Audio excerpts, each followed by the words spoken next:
ఇక్కడ ఒక పెద్ద మనిషి ఉన్నాడు, అకాడ్ స్కూల్ ఆయన చంద్రశేఖర్ రెడ్డి. ఆయన పిల్లకాయల యొక్క చదువుల్ని కాదు అమ్ముకుంటాండది, ప్రభుత్వ భూముల్ని, వంకల్ని, వాగుల్ని కూడా కబ్జాకు గురి చేసి ఈ రోజు పెద్ద విద్యావేత్తగా అతను చలామణి అవుతున్నాడు తిరుపతిలో. అతను ఆ విధంగా అతని యొక్క ఆగడాలు తీవ్రంగా చంద్రగిరి నియోజకవర్గంలో పెరిగిపోయినాయి.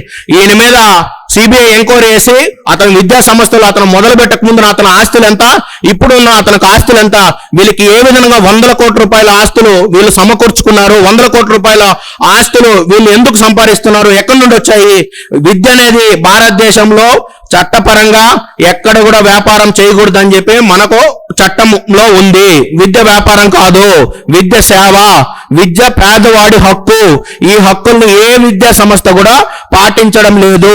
దీన్ని కాంగ్రెస్ పార్టీ తరఫున తీవ్రంగా మేము ఖండిస్తూ రాబోయే రోజుల్లో ఎవరైతే చట్టానికి లోబడి లేకుండా అధిక ఫీజులు వసూలు చేసి విద్యార్థుల యొక్క జీవితాలను ఆడుకుంటారో, తల్లిదండ్రులను మానసికంగా వేధిస్తారో, వాళ్ళు ఆ విద్యా సంస్థల మీదంతా ముట్టడికి గురి చేసి కలెక్టరేట్ దగ్గర భారీ ఎత్తున కాంగ్రెస్ పార్టీ ధర్నా పెట్టి ఎక్కడైతే తమిళనాడులో ఏదైతే చట్టం తీసుకొచ్చారో అదే చట్టాన్ని ఆంధ్రప్రదేశ్ లో నారా లోకేష్ గారిని మేము కాంగ్రెస్ పార్టీ తరఫున డిమాండ్ చేస్తూ ఆ చట్టాన్ని ఇక్కడ ఆంధ్రప్రదేశ్ లో ఇంప్లిమెంట్ చేసి ప్రజలకి, తల్లిదండ్రులు, విద్యార్థి తల్లిదండ్రులకి భారం తగ్గించి ప్రభుత్వం ఆసరాగా ఉండాలా, మీ నిజాయితీని నిరూపించుకోవాలని చెప్పి నేను తెలియజేస్తూ స్కూల్కి వెళ్తే నేను అంటాడు ఆయన, మేము ప్రెస్ వాళ్ళకి 5% ఇస్తాం, పోలీసు వాళ్ళకి 5% ఇస్తాం, మేము ఎవరికి కూడా ఫీజులు ఏం నీ అబ్బసొత్తా, ఎవడే నీకు ఎవరు నిర్ణయించినారు మీకు ఫీజులు 50,000 60,000 రూపాయలు నిర్ణయించుకోవడానికి? ఎవడయ్యా మీకు ఇచ్చిన రైట్?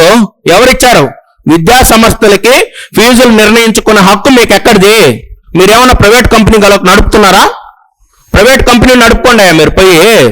ప్రజల జీవితాలను జలగల్లాగా ఎందుకు పీడిస్తున్నారు మీరు? చదువు మా హక్కు, పేదవాడి హక్కు చదువు. మీరెందుకు ఈ విధంగా తయారై మా నియోజకవర్గంలో ప్రజలకు చాలా మంది విద్యార్థులు ఈ మానసిక ఒత్తిడికి గురై సూసైడ్ చేసుకుంటున్నారు. ఇక్కడ వరిటా స్కూల్లో ఈ మధ్య ఎంతమంది విద్యార్థులు చనిపోయారండి? మోహన్ బాబు కాలేజీలో ఫీజులు కట్టకపోతే వేధింపులు, తల్లిదండ్రులకి, విద్యార్థులకు వేధింపులు, నిలబెట్టడం, అవమానించడం, వ్యాన్ ఎక్కించుకోపోవడం.